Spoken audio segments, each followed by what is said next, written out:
Welcome, and thank you for joining me on this extraordinary journey into one of history's most decisive moments, the Treaty of Versailles. This video is not just about dates, signatures, and documents. It is about people, power, and choices that shaped the world we live in today. Together, we will walk through the shattered streets of post-war Europe, stand inside the gilded halls of Versailles, and listen to the voices of leaders who dreamed of peace but often sowed division. We will meet the ordinary men and women whose lives were forever changed by decisions made far above them. My goal is not only to tell you what happened in 1919, but to bring it alive, to help you feel the triumph, the bitterness, and the fragile hope that defined that moment. Whether you are a student of history, a curious mind, or simply someone who wants to understand how yesterday's choices still echo today, this story belongs to you. So sit back, open your mind, and allow yourself to be transported to a time when the world stood at a crossroads, where every decision carried the weight of nations, and the future of peace trembled on a knife's edge. In the gilded halls of Versailles, men in suits and uniforms gather, holding pens that will redraw borders, topple empires, and decide the fate of generations. Some come seeking justice, others revenge, others survival. Outside, the starving wait for bread, the grieving search for names, and the weary dream of a peace that may never come. This is not just a treaty, it is a gamble with history itself. Welcome to Versailles, 1919. Subscribe for more history, like and comment if you believe history should never be forgotten, and share to spark conversation about the lessons we must learn from the past. This is not myth, this is history, and it begins here. The story of the Treaty of Versailles does not begin in 1919. It begins in the Europe that existed before the First World War, a continent that seemed both glorious and fragile. The world before Versailles was an intricate web of empires, alliances, and ambitions, where the balance of power was a delicate dance that could collapse with a single misstep. At the dawn of the 20th century, Europe was dominated by five great powers: Britain, France, Germany, Austria-Hungary, and Russia. Each possessed vast armies, sprawling empires, and a sense of destiny. Yet beneath the glittering surface of royal courts, industrial progress, and imperial might, tensions simmered. The German Empire, young and ambitious, sought recognition as a world leader. Britain, master of the seas, viewed Germany's rising navy with alarm. France, haunted by its defeat in the Franco-Prussian War, carried the wound of lost Alsace-Lorraine deep in its national soul. Austria-Hungary struggled to hold together its patchwork of peoples and nationalities, while Russia, vast and unwieldy, dreamed of influence in the Balkans and beyond. In this climate, nationalism surged like a fire. From the Balkans to the heart of Central Europe, peoples yearned for independence or expansion. Old empires felt the ground shifting beneath them. Secret treaties were signed, and rival alliances formed: the Triple Alliance of Germany, Austria-Hungary, and Italy, against the Triple Entente of France, Britain, and Russia. Europe was divided into camps, armed and waiting. But it was not only politics. This was also the age of optimism. The great capitals of Europe dazzled with art, literature, and technology. Cities like Paris, Berlin, Vienna, and London brimmed with music, philosophy, and invention. Many believed progress itself would ensure peace, that no nation would risk the prosperity of the modern world by plunging into war. And yet, in the summer of 1914, the fragile balance shattered. A single bullet in Sarajevo, fired at Archduke Franz Ferdinand, ignited the powder keg. Within weeks, alliances triggered, armies mobilized, and the world plunged into a conflict unlike anything humanity had ever seen. The war would last 4 years. It would scar landscapes, topple empires, and consume the lives of millions. By 1918, Europe was unrecognizable. The old world had crumbled, and in its ruins lay both exhaustion and hope. Out of that devastation arose the desperate call for peace, a call that would lead to the gilded halls of Versailles. The world before Versailles was a world of grandeur and pride, but also of arrogance and blindness. It is essential to understand this old order, for only then can we grasp why the treaty that followed sought not only to end a war, but to reshape the destiny of nations. The First World War was unlike anything the world had ever endured. For 4 long years, trenches stretched across Europe like open wounds, swallowing millions of lives in mud, blood, and despair. By 1918, entire nations were exhausted, armies broken, economies drained, and societies pushed to the edge. The call for an end grew louder, echoing from the battlefronts to the homes of weary civilians. On November 11, 1918, at the 11th hour of the 11th day of the 11th month, the guns finally fell silent. The armistice had been signed earlier that morning in a railway carriage in Compiègne, France. There, representatives of the defeated German Empire faced the unyielding Allies.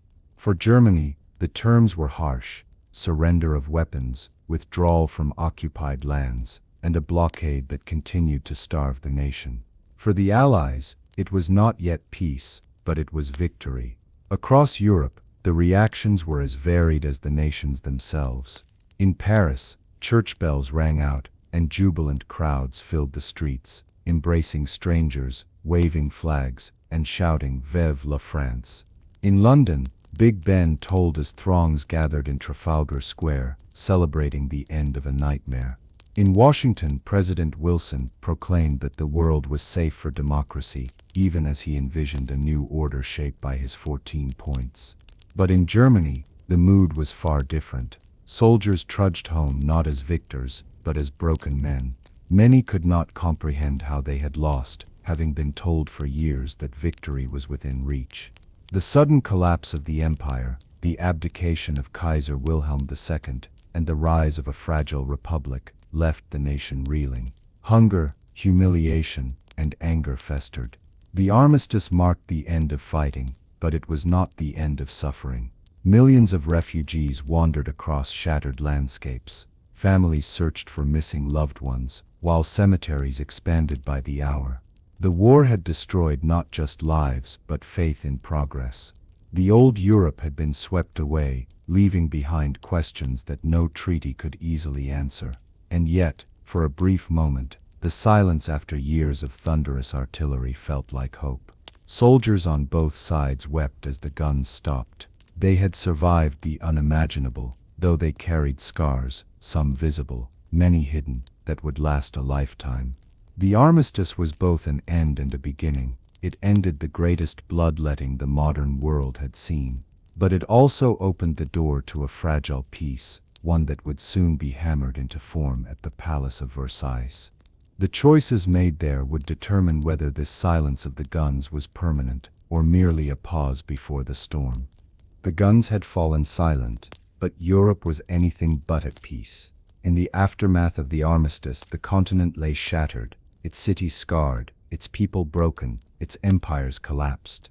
The world that had once boasted of civilization, science, and progress now bore the deep wounds of war. Entire regions were reduced to wastelands. From the trenches of Flanders to the villages of northern France, the land was gouged, poisoned, and littered with barbed wire and unexploded shells. Cities like Ypres and Verdun were unrecognizable, reduced to rubble. Railways lay twisted, factories dismantled, and farmland ruined. Beyond the physical scars, the human toll was even greater: nearly 10 million soldiers killed, millions more wounded, and countless civilians lost to hunger, disease, and bombardment. The war had not only broken lives, it had broken nations. 4 great empires lay in ruins. The once proud Austro-Hungarian Empire dissolved into a patchwork of small states. The Ottoman Empire, long weakened, faced partition and foreign control. Tsarist Russia had collapsed in revolution, birthing the Soviet Union, and Germany, humiliated by defeat, was struggling to survive under the weight of revolution and economic despair. For ordinary people, the suffering did not end with the armistice. Hunger stalked every corner of Europe. Blockades and destroyed farmlands meant that bread was scarce, and in many cities, queues for food stretched for hours. Orphans wandered the streets, widows searched for the names of their husbands on endless lists of the dead, A generation of young men had been cut down, leaving whole communities without their future. And yet, even in ruin, there was a fragile hope. Movements for democracy and independence grew stronger. In Central Europe, new nations, Poland, Czechoslovakia, Yugoslavia, began to emerge, their peoples eager to chart their own destinies. In the West, calls for a new peace echoed, inspired by President Wilson's vision of a world rebuilt on justice and cooperation. Still, the divisions ran deep. France, bled dry by 4 years of invasion and battle, demanded security and revenge. Britain, though victorious, faced debts, unemployment, and the question of how to manage its far-flung empire. Germany, stripped of its Kaiser and thrust into fragile democracy, was torn by revolution, street fighting, and political chaos. Meanwhile, millions of returning soldiers, scarred, disabled, or embittered, struggled to reintegrate into societies that could not provide for them. Europe in 1919 was not a continent healed, but a continent on the brink of rebuilding or of collapse. The promise of peace was there, but so too was the fear that unresolved anger, hunger, and ambition could spark new fires. Into this broken world, the leaders of the Allies would soon gather at Versailles, determined to craft a treaty that would shape the future. But the foundation they built upon was cracked, fragile, and uncertain. As the dust of war settled across Europe, the demand for peace rose like a thunderclap.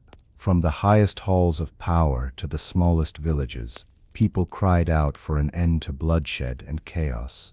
The war had drained not only armies but the very spirit of nations. In Britain and France, weary citizens longed for normalcy, to rebuild homes, to see children laugh again, to return to the rhythms of ordinary life. In the United States, President Woodrow Wilson saw a unique opportunity to reshape the world through his 14 points, a bold vision for peace without victory, based on self-determination, open diplomacy, and the creation of a League of Nations.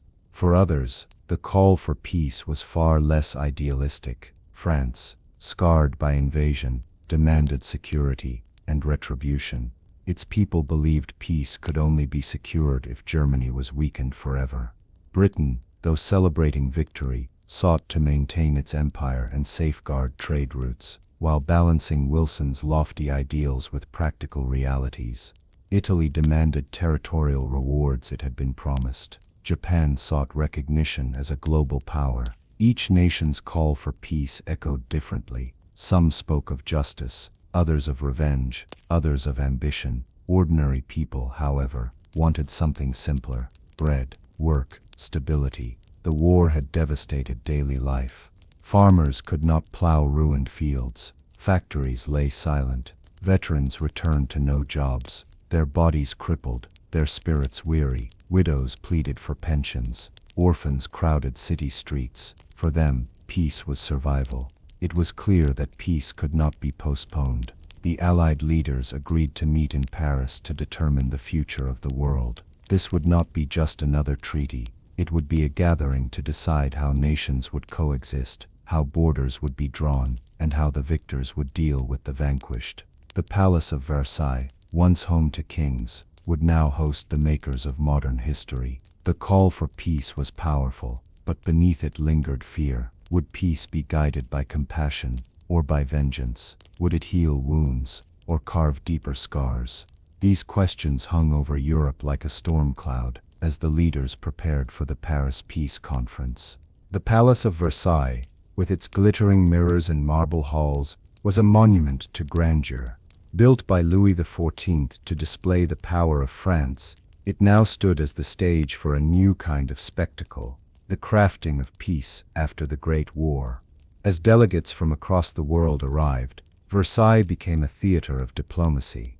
The opulence of its chandeliers and gilded ceilings stood in stark contrast to the hunger and ruin outside. Soldiers who had fought in mud and blood would never see such luxury, but here, in these rooms, their futures were being decided. The Hall of Mirrors was chosen for the signing of the treaty, a room already steeped in history.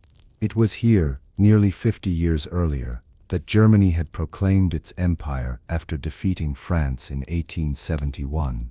Now France chose the same place for Germany's humiliation. Every polished surface, every golden detail, carried the weight of symbolism. Delegates moved through Versailles with a mix of awe and tension. The Americans spoke of idealism, the French of revenge, the British of balance, the Italians of promises to be kept, the Japanese of recognition denied. Meanwhile, journalists filled the corridors, scribbling notes that would carry news to the world. Versailles was not just a palace, it was the world's stage, yet for all its grandeur, Versailles could not hide the bitterness simmering within.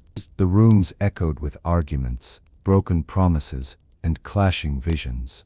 The setting was magnificent, but the decisions being forged were fragile, controversial, and destined to shape history in ways the gilded walls could not contain. Versailles was a palace of kings, but now it belonged to politicians and generals, and though the chandeliers sparkled, shadows hung heavy, for what was being decided here was nothing less than the fate of nations.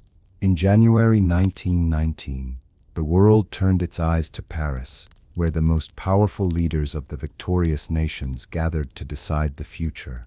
At the center of the negotiations were four men, soon known as the Big Four. Each brought not only his nation's demands but also his own personality, ambitions, and rivalries. Woodrow Wilson, President of the United States, arrived with a vision.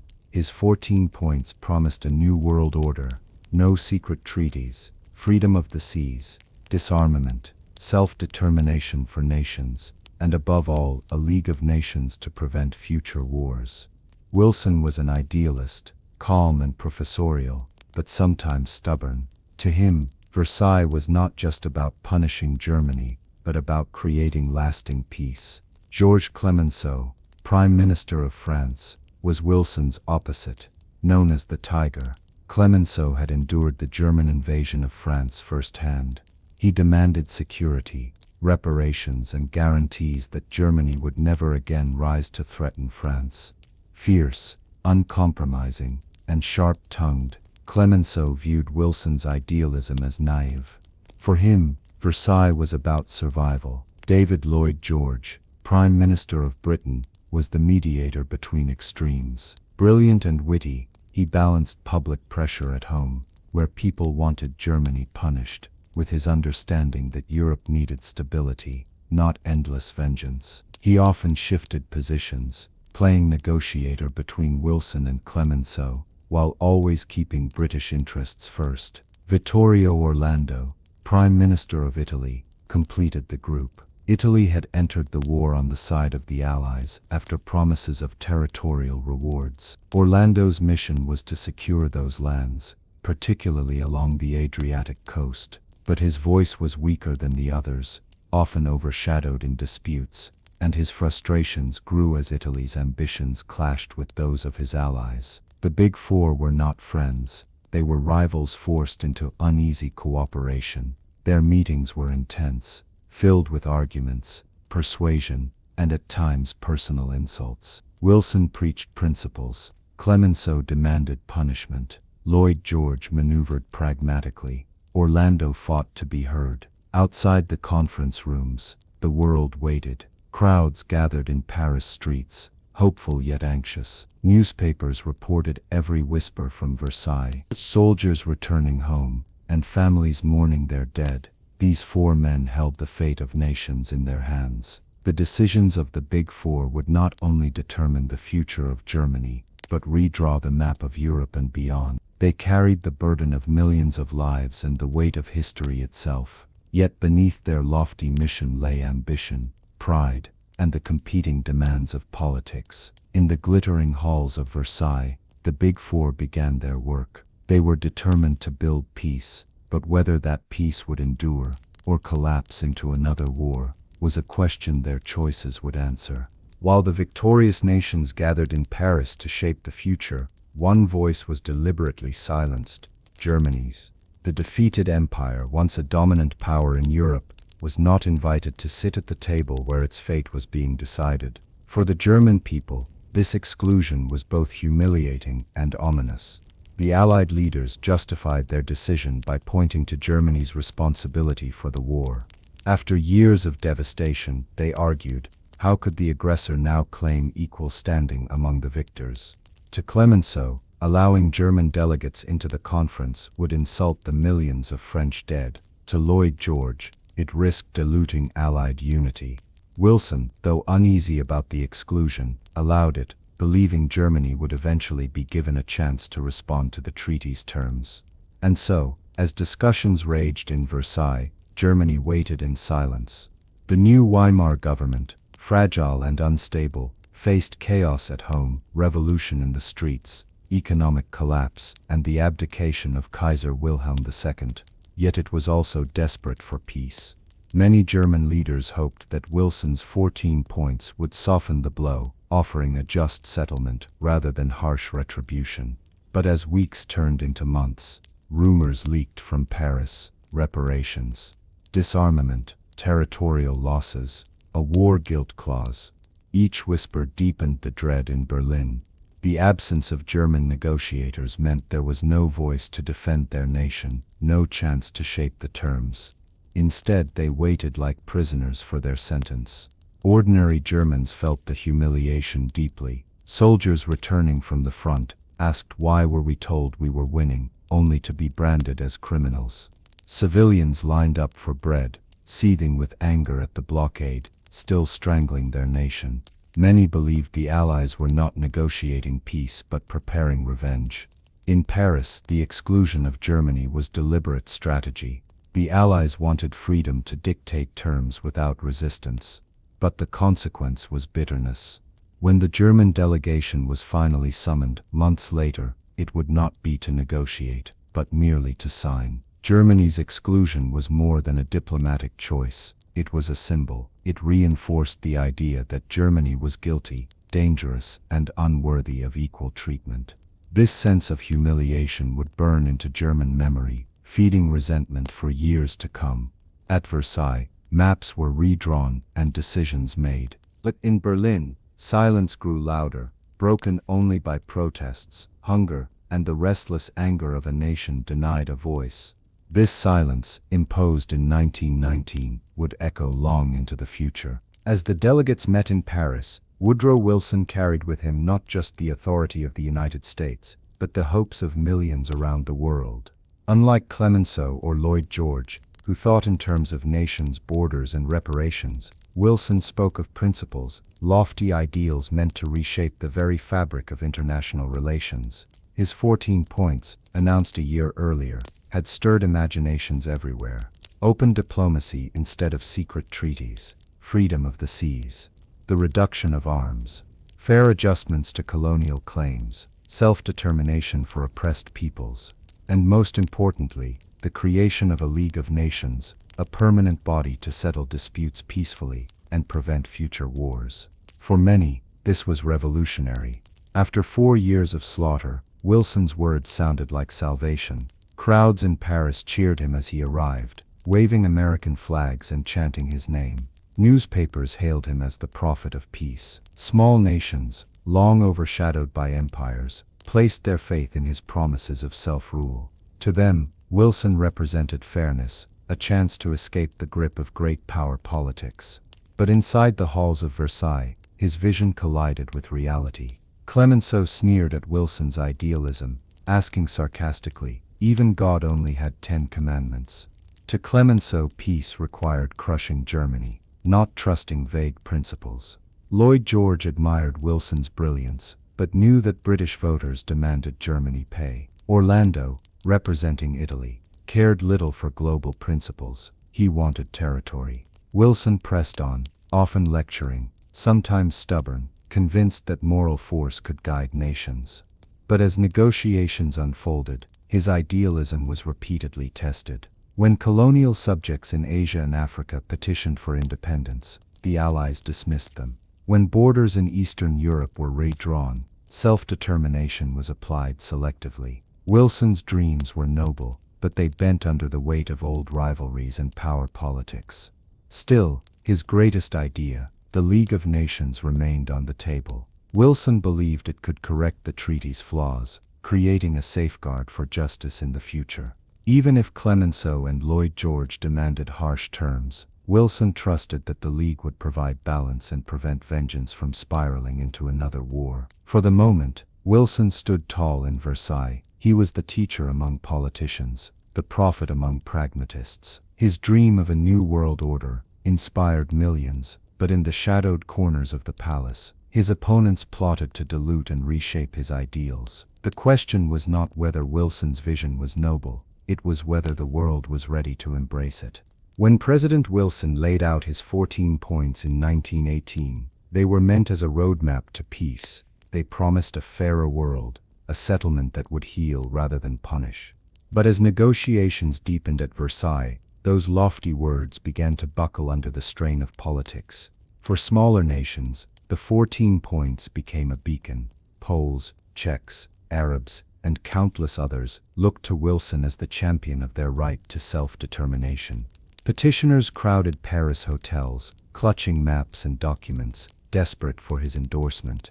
Some traveled from Asia and Africa, hoping colonial rule would be undone. But the reality was more complicated. Self-determination was applied unevenly. New nations emerged in Europe: Poland, Czechoslovakia, Yugoslavia, but elsewhere, independence was denied.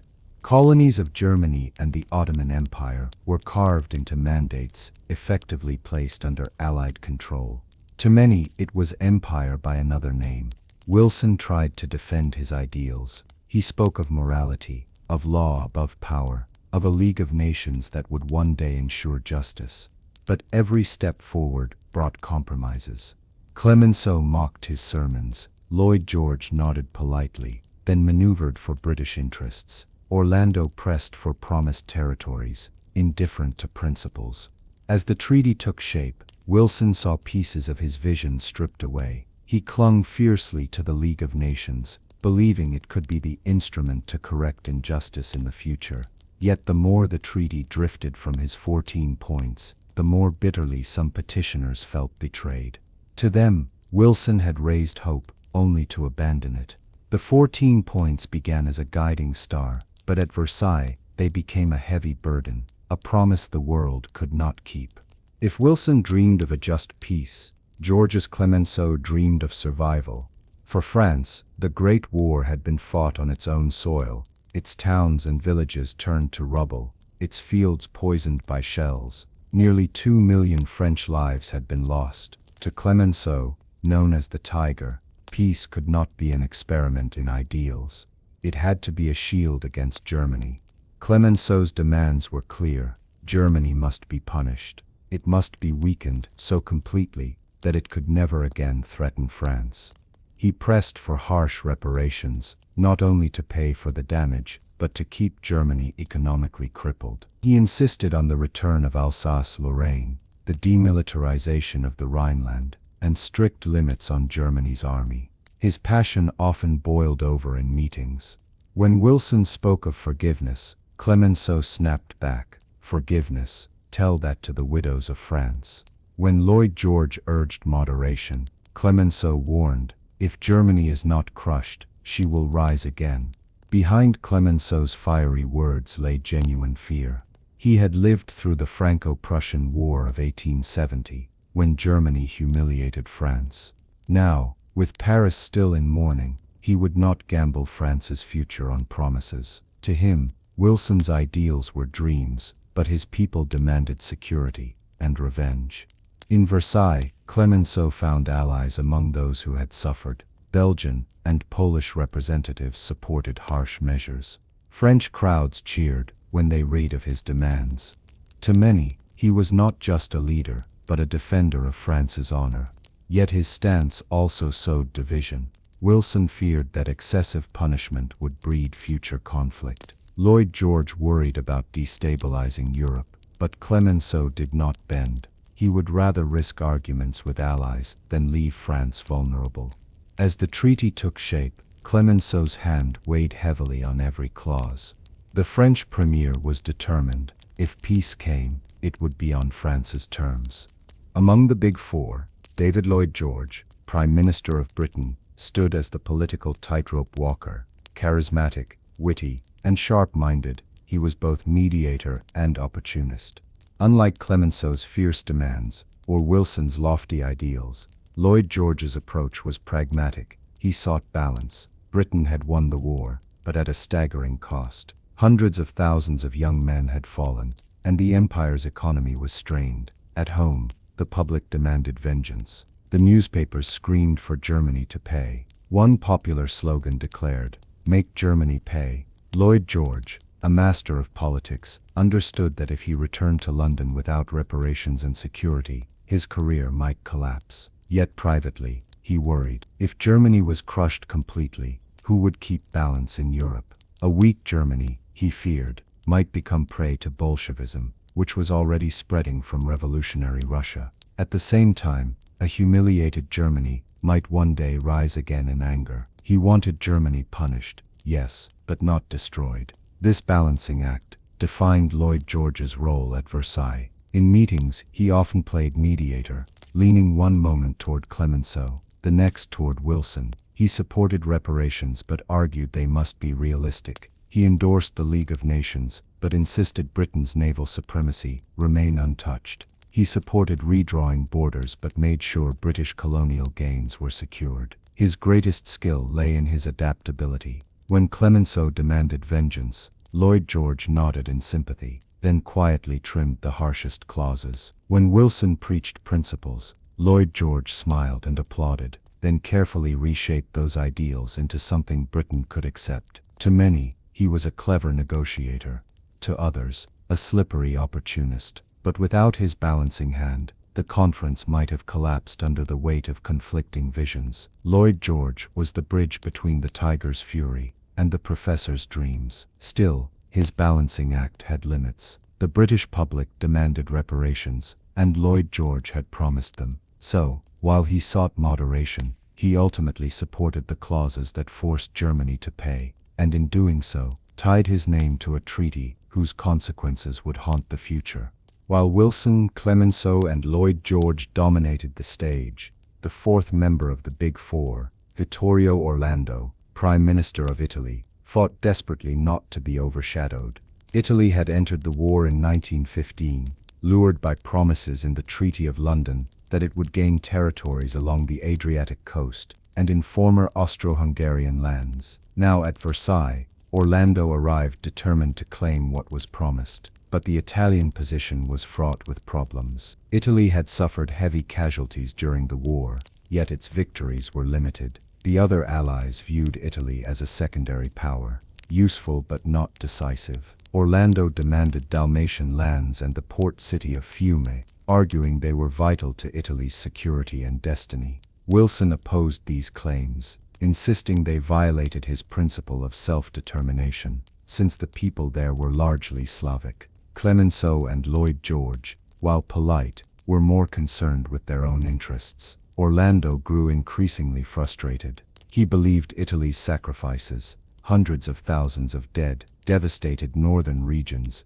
earned it a rightful share of the spoils. But to the others, his demands seemed excessive. When his claims were repeatedly ignored, Orlando staged a dramatic walkout, leaving Versailles in protest. The move shocked the conference but achieved little. Without Italy, the talks continued, and when Orlando returned weeks later, he found most of his demands had been sidelined. Italy did gain South Tyrol and Trentino Alto Adige, but its claims on Dalmatia and Fiume were denied. The sense of betrayal ran deep.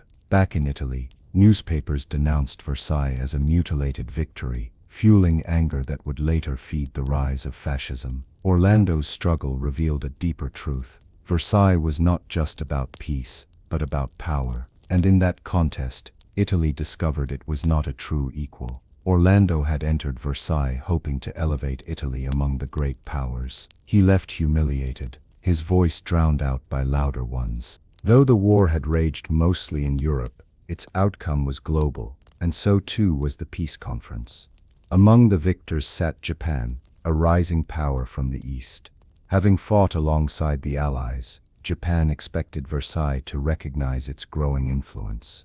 Japan's delegates came with two key goals. The first was territorial. to secure control of Germany's former colonies in the Pacific and Shandong province in China.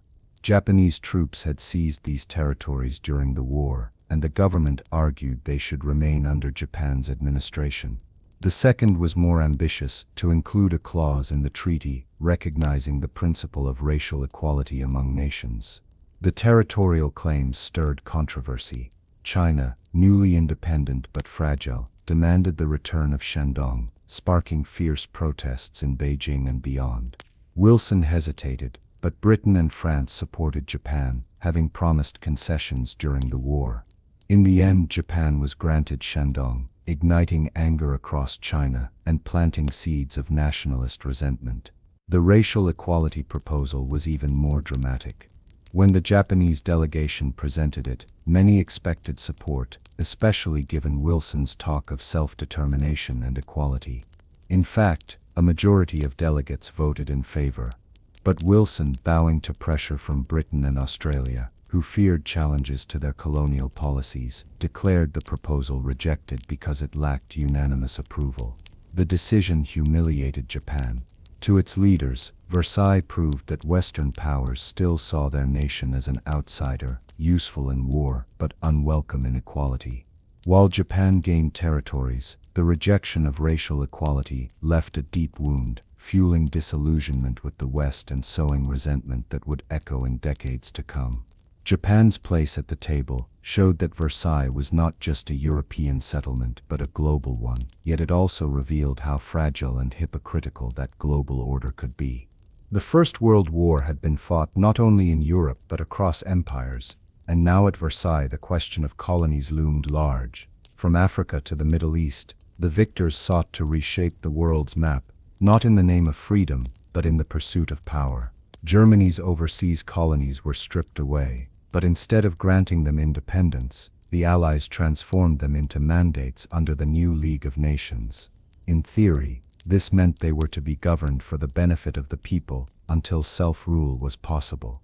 In reality, Britain, France, Japan, and others treated them as spoils of war. In Africa, Britain and France divided Germany's colonies, Togoland, Cameroon, Southwest Africa, and East Africa, between them. Japan received islands in the Pacific, while Australia and New Zealand gained others. For the peoples living there, Versailles brought no liberation, only a change of masters. The Middle East became another battleground of ambitions. The Ottoman Empire had collapsed, leaving its Arab lands up for grabs. Britain had promised independence to Arab leaders during the war, yet also made secret deals with France to divide the region. At Versailles, these contradictions surfaced. Arab delegates, including Emir Faisal, pleaded for independence, waving letters of British promises. Wilson's principle of self-determination seemed to offer hope, but it was quietly set aside. Syria and Lebanon went to France,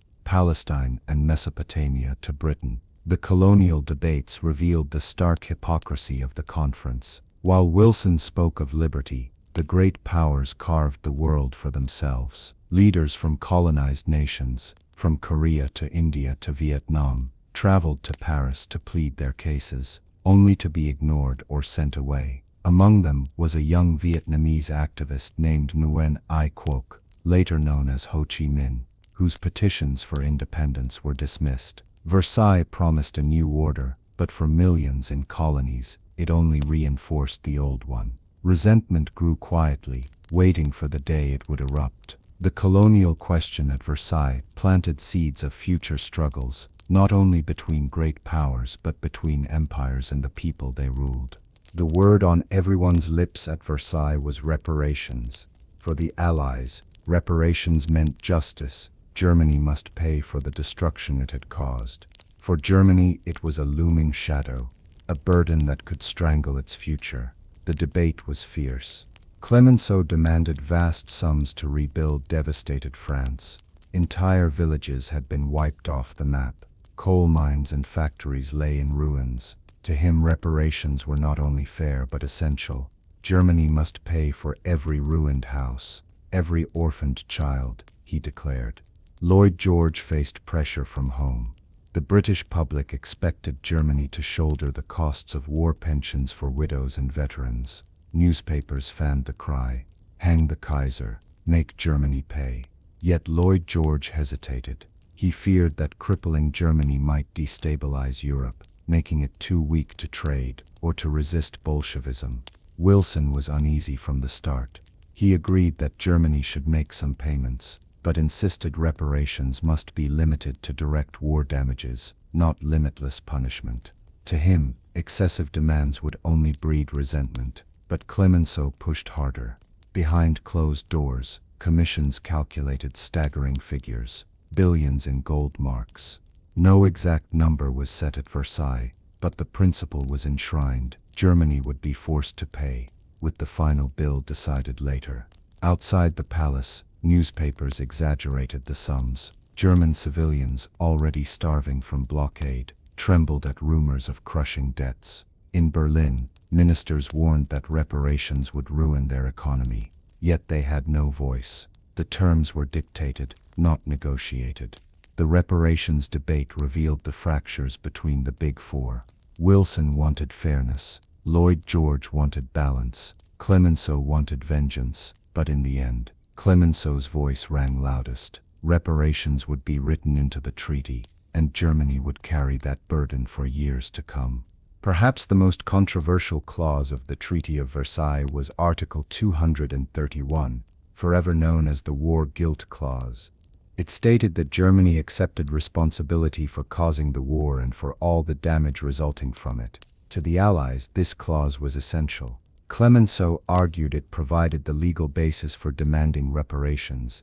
Lloyd George supported it, knowing British voters wanted Germany branded as the guilty party. For Wilson, it was uncomfortable, but he compromised, believing the League of Nations could ease future tensions.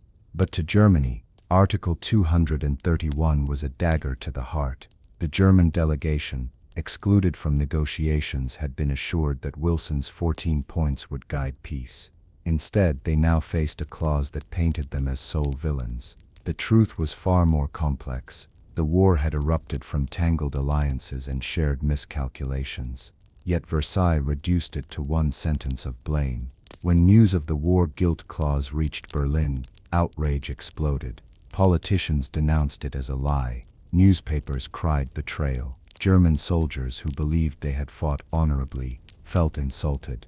Civilians saw it as humiliation piled upon starvation and loss. Even moderates who wanted peace found the clause intolerable. The Allies saw it as justice. The Germans saw it as dishonor. Between those two visions lay an unbridgeable gulf. Article 231 would not just define reparations, it would burn into Germany's memory, a constant reminder of humiliation. Years later, critics would argue that the war guilt clause planted the seeds of bitterness that extremist voices would exploit.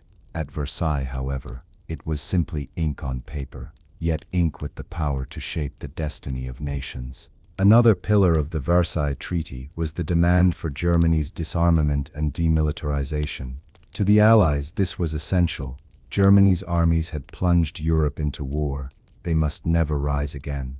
The terms were sweeping. Germany's army was cut to 100,000 men, barely enough for internal security. Conscription was abolished. Tanks, heavy artillery, aircraft, and submarines were forbidden. The German navy was reduced to a handful of small ships. The Rhineland bordering France was to be permanently demilitarized. For Clemenceau, these terms were victory. He believed they would keep France safe for generations. For Lloyd George, they satisfied British fears of German naval rivalry. For Wilson, they aligned with his vision of reducing arms worldwide. But in Germany, the humiliation was unbearable. Soldiers who had fought in the trenches saw their once mighty army reduced to a token force. Veterans felt betrayed, their sacrifices mocked. Factories that had produced weapons fell silent, workers laid off. For nationalists, disarmament was not peace, it was enslavement. The Allied leaders justified the measures as necessary for security, but they ignored the symbolic weight. For centuries, German pride had been tied to its military. Now that pride was stripped away, many Germans whispered of defiance. If the army could not fight, others would rise in secret. Indeed, paramilitary groups began forming even before the ink was dry. The disarmament clauses were meant to end war. Instead, they sowed seeds of resentment. Versailles had silenced the guns, but not the spirit of militarism. In the shadows, it waited for its chance to return. No issue revealed the clash of fear and ambition at Versailles more clearly than the Rhineland. This rich industrial region, lying along the Franco-German border, had long been contested ground. For France, it was a shield, or a dagger, depending on who controlled it. Clemenceau insisted the Rhineland must be permanently detached from Germany, either as an independent state or under French control. He argued that only by removing Germany's military presence from the border could France feel secure. To him, the fate of the Rhineland was the fate of France itself. Lloyd George resisted. A permanent French occupation, he warned, would destabilize Europe and breed endless hostility. Britain wanted balance, not the destruction of Germany. Wilson also opposed outright annexation, insisting it contradicted his principle of self-determination. After weeks of heated argument, a compromise emerged. The Rhineland would remain part of Germany, but it would be demilitarized. No German troops, no fortifications, no weapons could be placed there. Allied forces would occupy the region for 15 years, ensuring compliance. To Clemenceau, this was not enough. To Germany, it was humiliation. The Rhineland was not only a defensive frontier, but also home to vital coal and steel industries. Its enforced weakness symbolized Germany's loss of sovereignty. The Rhineland settlement highlighted the uneasy balance of Versailles. France demanded safety. Britain and America sought moderation. Germany endured humiliation. In the short term, it created fragile peace. In the long term, it left scars that would one day reopen. While Germany dominated the spotlight, another empire lay in ruins, Austria-Hungary. Once stretching across Central Europe, it had crumbled under the weight of war, nationalism, and defeat. At Versailles and its related treaties, the map of Central Europe was redrawn. The Austro-Hungarian Empire was dismantled into new states: Austria, Hungary, Czechoslovakia, and Yugoslavia. Poland regained independence. Romania expanded its territory. Each group that had long demanded freedom now seized its chance. For the victors, this was justice: oppressed peoples liberated, new nations born. For those who had once ruled in Vienna and Budapest, it was humiliation.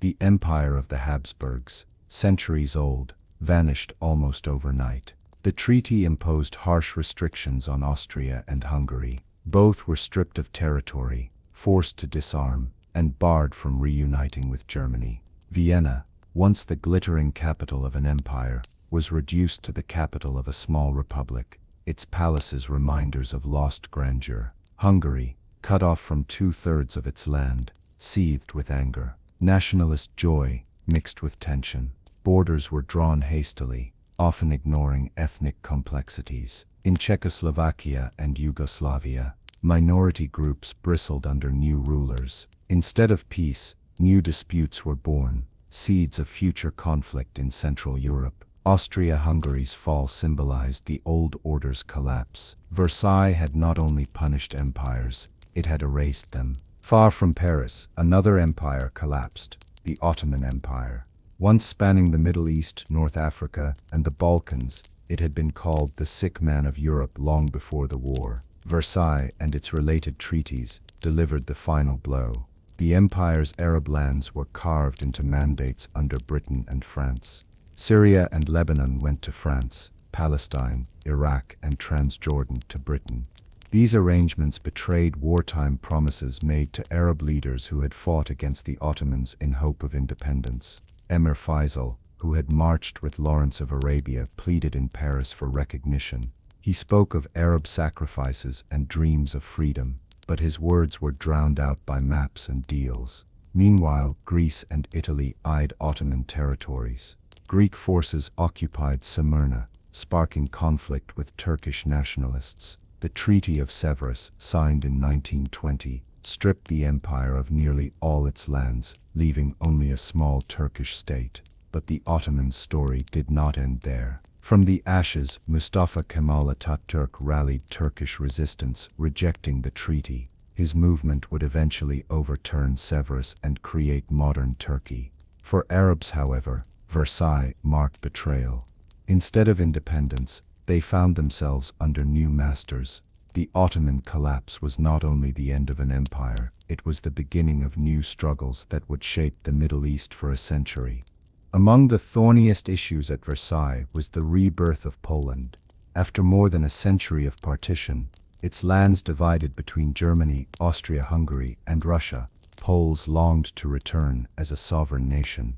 For Wilson, this was personal. His 14 points explicitly promised an independent Poland with access to the sea. To Poles everywhere, this was hope fulfilled. In Paris, Ignacy Paderewski, the celebrated pianist-turned-statesman, argued passionately for Poland's rights. Crowds in Warsaw cheered as news spread that independence was within reach. But drawing Poland's borders proved contentious. Should it include all territories once Polish centuries earlier, or only those with Polish majorities? Ethnic lines blurred in borderlands filled with Germans, Ukrainians, Lithuanians, and Jews. Each group claimed its own rights, and Versailles became a battleground of maps and arguments. The Allies finally granted Poland not only independence but also the Polish Corridor, land carved from Germany to provide Poland access to the Baltic Sea. This gave Poland life, but it left Germany bitter, cutting East Prussia from the rest of the Reich. Danzig, Gansk was made a free city, pleasing no one. For Poles, Versailles was triumph. For Germans, it was mutilation.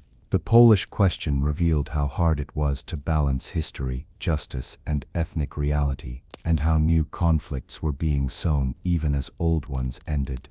The collapse of Austria-Hungary opened space for new nations.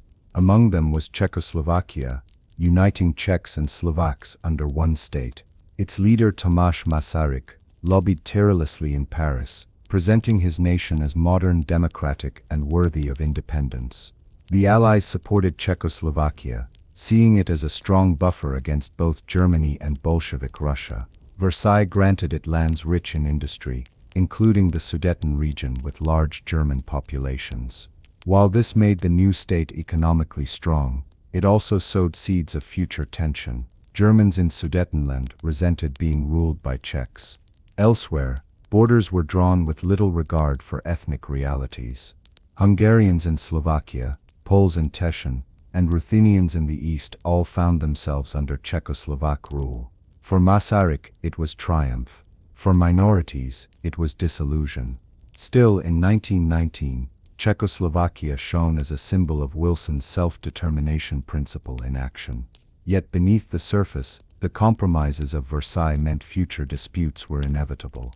No region tested Versailles like the Balkans, long called the powder keg of Europe. Here the war had begun with the assassination at Sarajevo, and here nationalism burned brightest. With Austria-Hungary gone, the map was redrawn. The Kingdom of Serbs, Croats, and Slovenes, later Yugoslavia, was created, uniting diverse peoples under one crown. For Serbs, this was victory, their dream of unification achieved. But Croats and Slovenes worried about domination by Belgrade. Elsewhere, borders sparked disputes. Romania gained Transylvania, angering Hungary.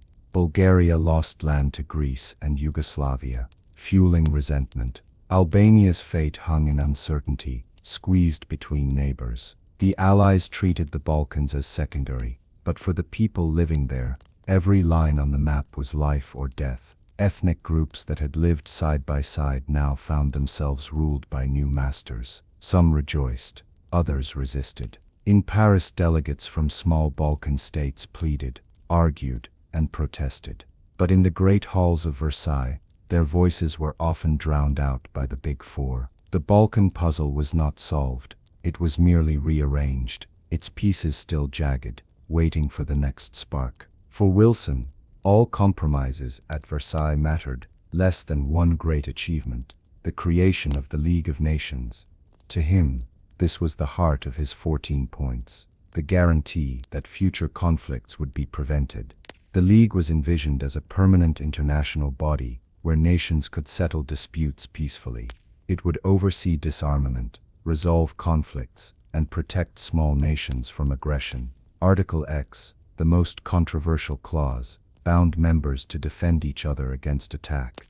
Wilson presented the League as humanity's greatest hope. He told delegates, a general association of nations must be formed, under specific covenants, for the purpose of affording mutual guarantees of political independence and territorial integrity. His words stirred admiration, but also unease. Clemenceau agreed reluctantly, seeing the League as a safeguard for France. Lloyd George supported it, provided Britain's empire remained untouched. Smaller nations cheered, believing the League would finally give them a voice. But some delegates doubted its power. How could words on paper stop aggression? Who would enforce its rules? Critics whispered that the League was an illusion, a dream Wilson clung to as harsher clauses scarred the treaty. For the moment, though, the League was written into the treaty, a bold experiment in collective security. As the ink dried, Wilson believed he had achieved immortality, not just a peace treaty, but a new order for the world. Yet history would test that dream and find its foundations weaker than Wilson imagined.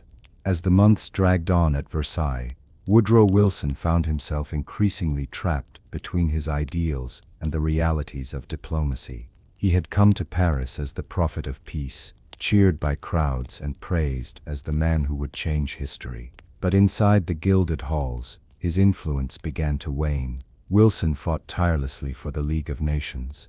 To him, it was the heart of the treaty, the safeguard for the future. He compromised on borders, reparations, and colonies, telling himself the League could fix those injustices later. But every compromise cut away at his vision, leaving him exhausted and embittered. Clemenceau mocked him as naive. Lloyd George maneuvered around him. Orlando stormed out and back again. Even among his own advisors, doubts grew. The harsher the treaty became, the more Wilson clung to the League, insisting it would redeem the flaws. Back in America, opposition was already rising. Senators bristled at Article X, unwilling to tie American soldiers to foreign wars. Wilson knew he was gambling. If the League failed at home, his compromises would stand exposed as empty. By spring 1919, the man who had arrived in Paris full of confidence looked weary, his health failing. His ideals still burned, but Versailles was grinding them into compromise. History would later debate, was Wilson betrayed by allies, or by his own stubborn belief that lofty principles could withstand raw politics? At Versailles, the answer was clear. The dreamer was losing ground to the realists. In May 1919, after months of exclusion, the German delegation was finally summoned to Versailles. They were not invited to negotiate, but to receive the treaty already drafted by the Allies. Led by Count Ulrich von Brockdorff-Rantzau, the German delegates entered the Hall of Mirrors with grim faces. The treaty was placed before them: reparations, territorial losses, disarmament, and Article 231, the War Guilt Clause. It was harsher than anything they had imagined. Brockdorff-Rantzau rose to speak. His words were firm but measured. We are ready to admit that we have committed wrongs, but we cannot admit that Germany alone is guilty. The German people cannot sign a treaty that brands them as criminals of all humanity. The Allies listened in silence, unmoved. Clemenceau refused to debate. Wilson remained quiet. Lloyd George looked away. The terms were final. Germany could sign or face invasion. Back in Berlin, outrage erupted. Newspapers denounced the dictated peace. Crowds protested, shouting that the treaty was an insult. Some ministers urged rejection, even war, but Germany was too weak to fight. The blockade continued to starve the population. Hunger and desperation forced the government to consider the unthinkable, accepting humiliation. Germany's protests fell on deaf ears. At Versailles, justice meant obedience. To Germans it meant betrayal. The gulf between the two visions would shape Europe for decades. On June 28, 1919, exactly 5 years after the assassination at Sarajevo, the Treaty of Versailles was signed in the Hall of Mirrors. The symbolism was deliberate. In 1871, Germany had humiliated France here by proclaiming its empire. Now France returned the insult. The German delegation entered reluctantly, their faces pale. They knew they were not signing peace but surrender. German Foreign Minister Hermann Müller and Colonial Minister Johannes Bell were chosen to sign. They had no choice. Refusal meant renewed war, invasion, and starvation for millions. The hall was filled with Allied leaders, generals, journalists, and dignitaries. Clemenceau presided with satisfaction. Wilson sat solemn, Lloyd George observant, Orlando distant. When the Germans signed, the sound of scratching pens echoed like thunder. Outside, Paris erupted in celebration. Crowds cheered, bells rang, fireworks lit the night sky. To the French, it was justice at last. To the British, relief. To Americans, hope for a new order. In Berlin, silence reigned. The treaty was denounced as a diktat. Newspapers cried betrayal. German citizens wept or raged. Veterans spat on the news, vowing revenge. The sense of humiliation was complete. The signing of Versailles was meant to end a war. Instead, it planted the seeds of another. The hall that had seen empires rise and fall now bore witness to a fragile peace built on resentment. Beyond the marble halls of Versailles, the treaty's impact echoed through the lives of ordinary people. For them, history was not made in speeches or signatures, but in hunger, loss, and hope.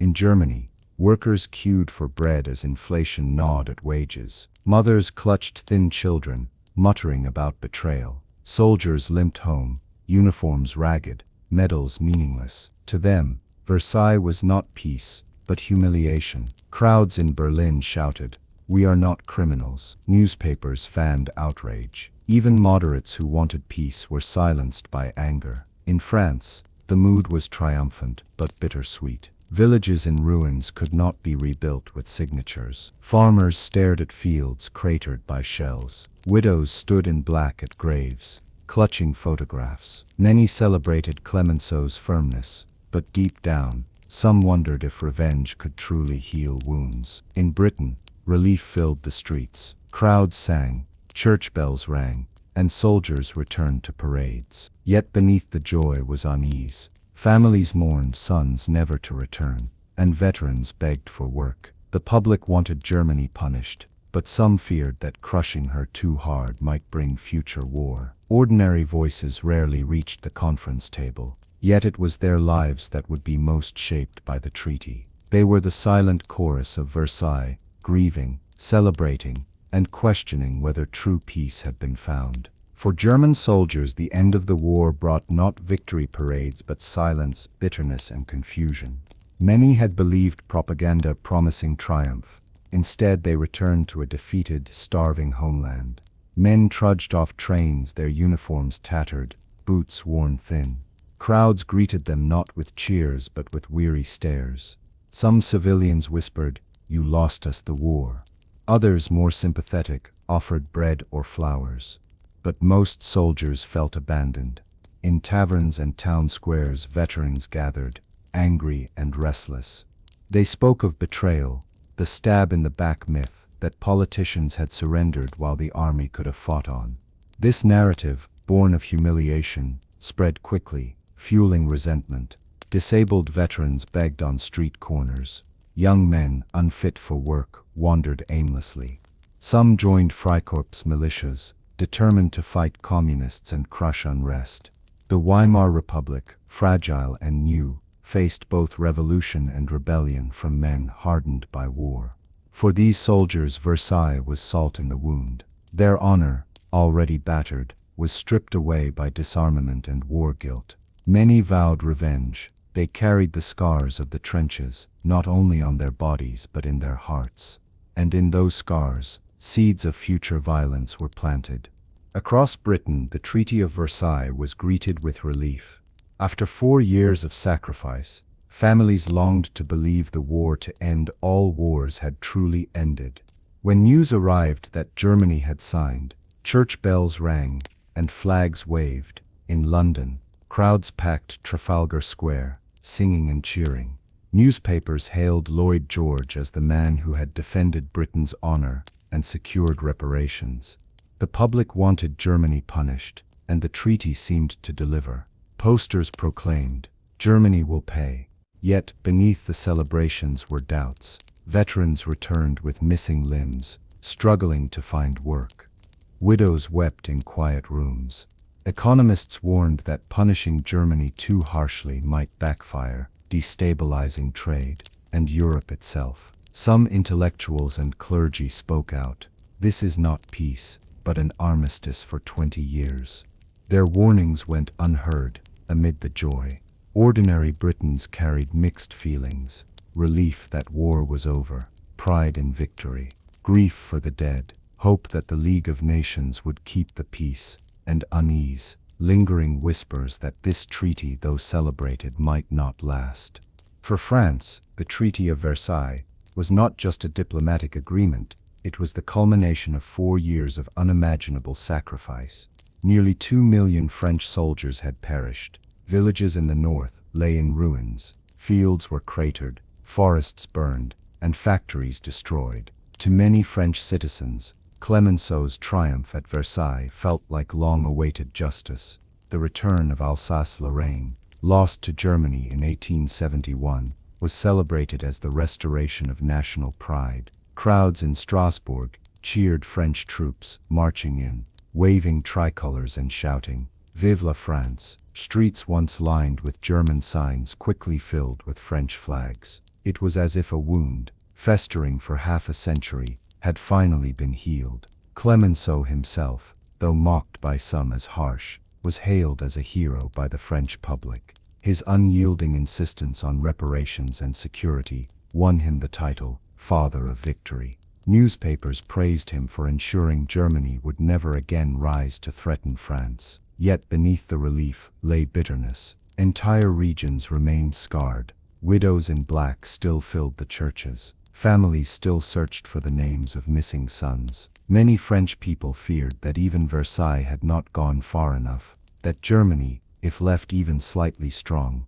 would rise again. In the cafes of Paris, veterans muttered that peace was fragile. Some demanded permanent occupation of the Rhineland, even partition of Germany. Clemenceau's compromise angered them, but the public mood remained firm. Germany must be kept down. For France, Versailles was both relief and revenge. It restored lost pride, offered hope of rebuilding, and promised security. But it also locked France into a posture of distrust, ensuring that reconciliation with Germany would remain distant.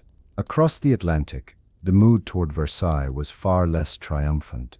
In the United States, many citizens and politicians looked at the treaty with suspicion.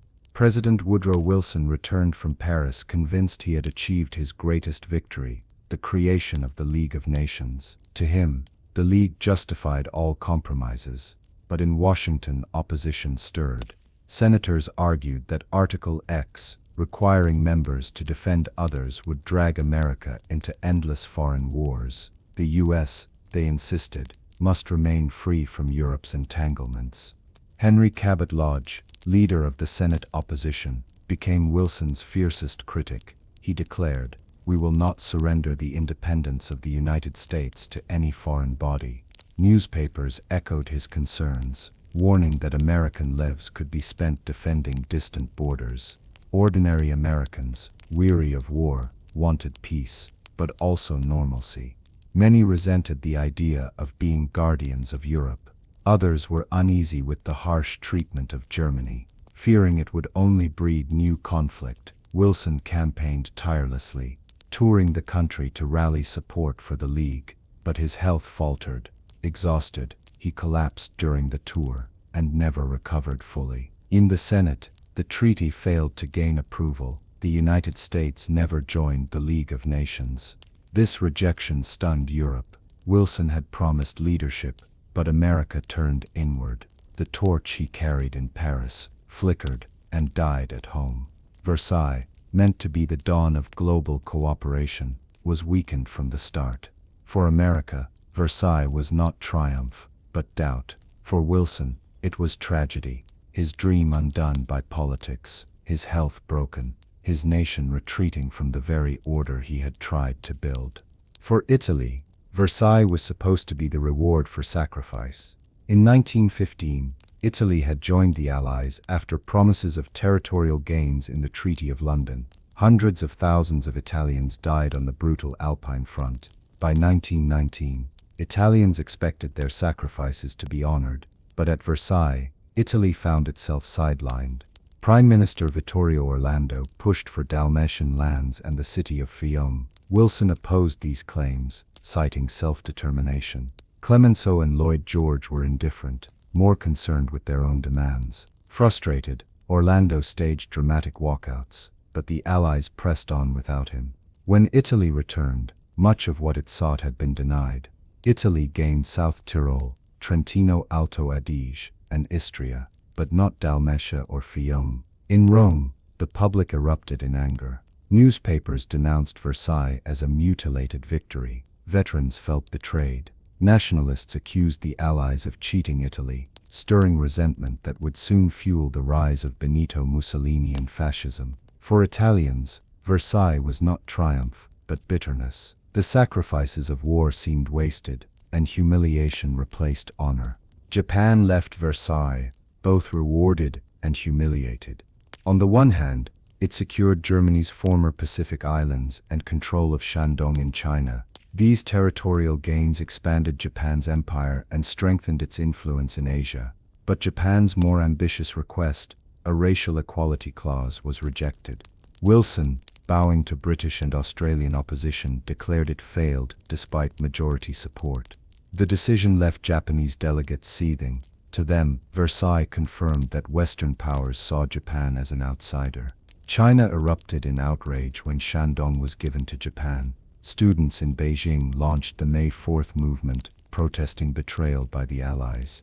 They had hoped Wilson's 14 points would defend their sovereignty. Instead, they saw the hypocrisy of great power politics. Japan's people celebrated territorial gains, but its leaders knew the rejection of racial equality cut deeper. It planted a wound of resentment toward the West, one that would grow in the years ahead. At Versailles, Japan sat among the victors, but never as an equal. On January 10, 1920, the Treaty of Versailles officially came into force. For the Allies, it was the formal end of the Great War. For Germany, it marked the beginning of a long humiliation. Allied troops moved into the Rhineland. German soldiers were disbanded, weapons destroyed, warships scuttled. Reparations commissions began their work. The League of Nations opened its doors in Geneva, greeted with cautious optimism, but implementation was uneven. France demanded strict enforcement. Britain sought flexibility. Germany resisted where it could, delaying payments, hiding weapons, and exploiting loopholes. Tensions flared over coal shipments and border disputes. For ordinary Europeans, the treaties coming into force meant little change. French villages still lay in ruins. German families still starved. Veterans still begged on corners.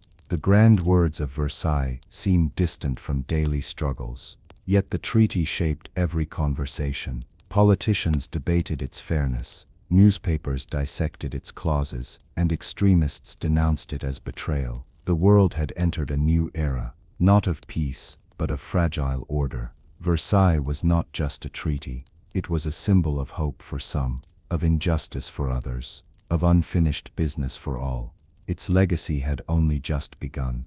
Though Versailles was signed with promises of peace, its clauses planted seeds of future war. The treaty had redrawn maps and imposed punishments, but it left grievances smoldering across Europe. Germany, humiliated by reparations, disarmament, and the war guilt clause, seethed with resentment. The economy faltered, inflation spiraled, and political leaders were branded traitors for accepting the diktat. Extremist groups exploited the anger, calling for revenge. In Italy, frustration at the mutilated victory bred political instability. Veterans, feeling betrayed, flocked to nationalist movements. Benito Mussolini, a fiery ex-socialist, was already organizing his fascist followers. In Eastern Europe, new borders brought new disputes. Poles clashed with Ukrainians, Hungarians with Romanians, Greeks with Turks. Each border drawn at Versailles became a spark waiting to ignite.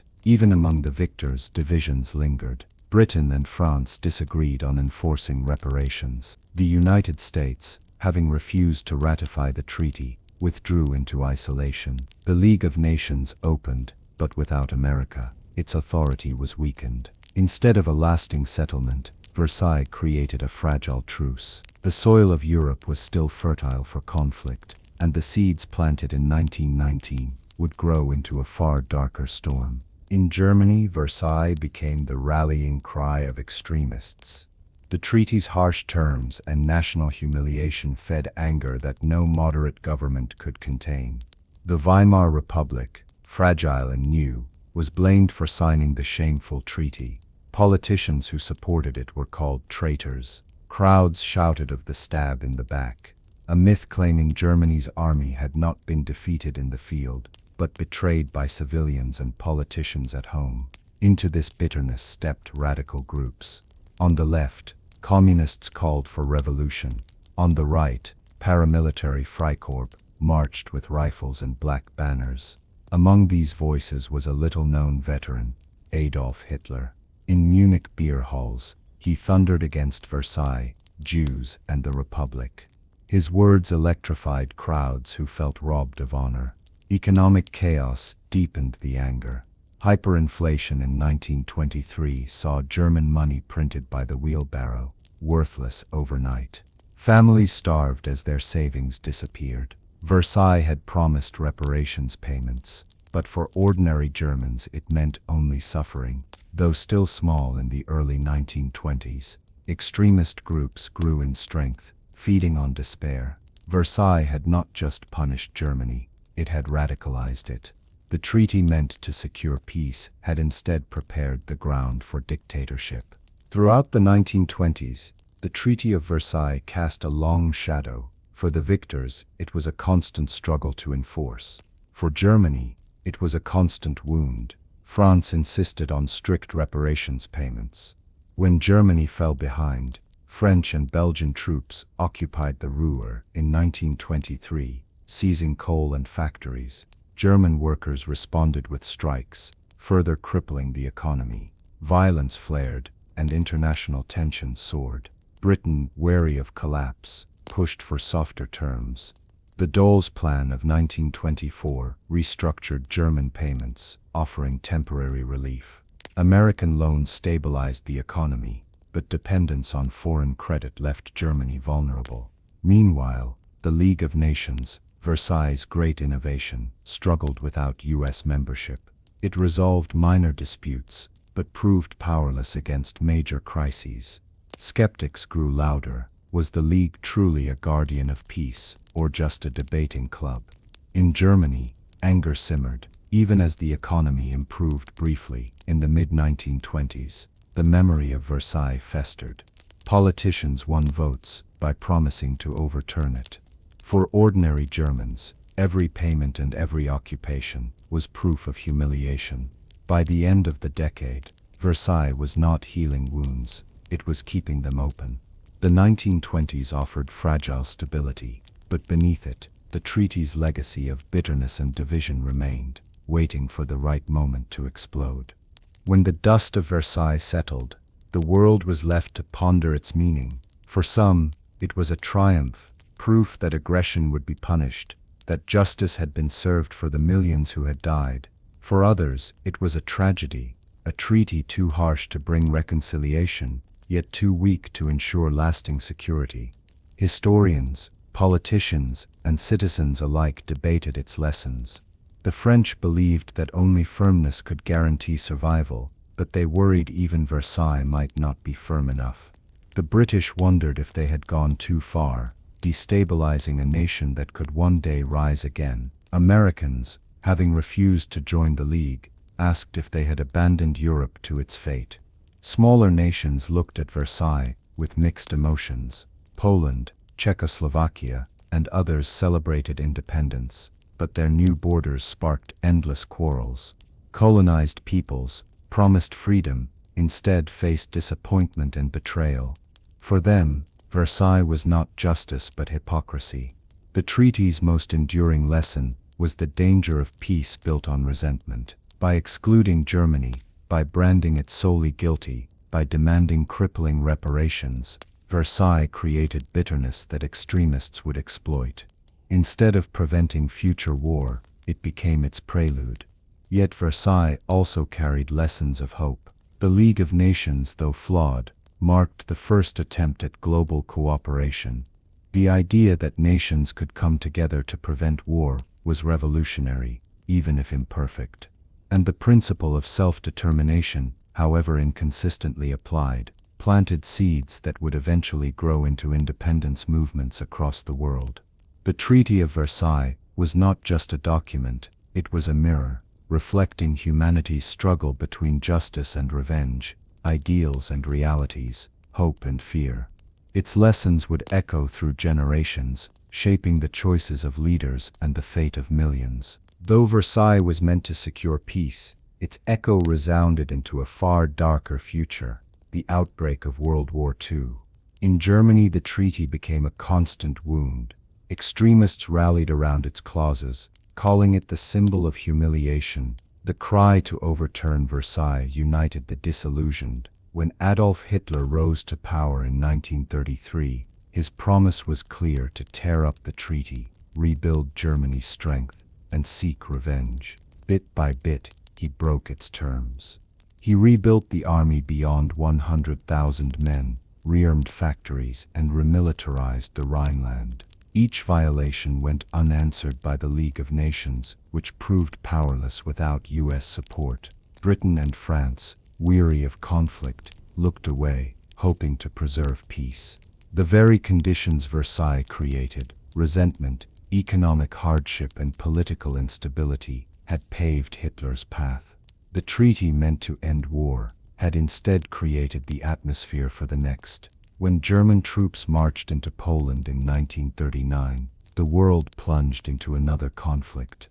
The echoes of Versailles were unmistakable, the lessons unheeded. The seeds sown in 1919 had bloomed into catastrophe 20 years later. Yet history did not end there. After World War II, leaders remembered Versailles' failures. This time, they sought not only punishment, but reconciliation, helping rebuild Germany and Japan, creating the United Nations to succeed where the League had failed. Versailles remained a warning: peace imposed without fairness, without inclusion, without compassion, would never last. Its echoes remind us that history is not only about past mistakes, but about the choices we make to avoid repeating them. The Treaty of Versailles closed one war, but it opened the door to another. And in that echo lies the caution for all generations. The Treaty of Versailles was signed in ink, but written in the lives of millions. It ended a war, but it did not end the struggle. It rebuilt nations, but it also broke them. It offered hope, yet it carried within it the weight of vengeance, humiliation, and betrayal. For France it was survival, for Britain security, for America ideals, for Italy disappointment, for Japan frustration, for Germany humiliation. And in the clash of those visions, the seeds of a darker storm were sown. History does not move in silence. It whispers through the ruins of villages, the speeches of leaders, the cries of the hungry, the anger of the betrayed. Versailles was not the end of the story, it was the beginning of another, one that would thunder across the world 2 decades later in the fires of World War II. As we leave the halls of Versailles, let us remember: peace is not built on punishment alone. It is built on justice, dignity, and understanding. For if history teaches us anything, it is this: when we ignore the lessons of compassion, the echoes of the past will return louder than before. This is the legacy of Versailles.